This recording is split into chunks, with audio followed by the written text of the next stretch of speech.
amechukua hiyo pesa ya kucompensate Gen Z, amepatia mzee Oburu Odinga. Saa hiyo Oburu Odinga anatembea na mandege. Saa hiyo Oburu Odinga anakunywa damu ya majenzi wetu.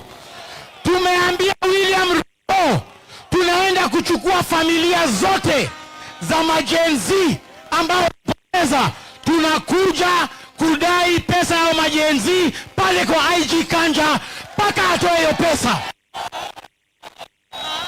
Na unajua wewe William Ruto, nataka kukumbusha Raila Odinga peke yake ndio alikuwa anaweza simamisha maandamano hapa Kenya. Alikuwa anatuambia vijana poeni, tunapoa. Wewe Ruto, huyo Oburu Odinga anaweza simamisha maandamano kweli? Huyu jamaa tunataka tuhakikishe kwamba ameenda nyumbani. Sisi tutashikana na kila Mkenya tuhakikishe William Ruto ameenda nyumbani. Na si mnaona ametetemeka? Ametetemeka. Unajua kwa nini? Tumeshika yeye makende. Tufinye tusifinye? Tufinye tusifinye? Ruto aende asiende? Sisi tumesema hatutaruhusu. Nimeona William Ruto anajaribu kuiba ODM.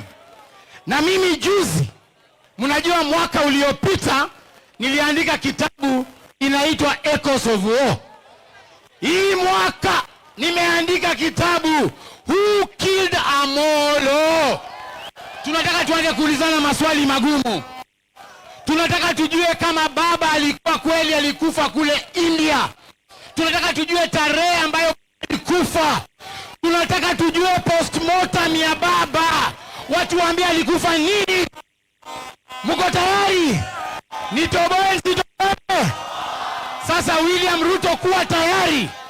Tunaenda kuonyesha mchezo huo kwa Wakenya wote na tunaenda kutipua hiyo siri. Who killed Amolo?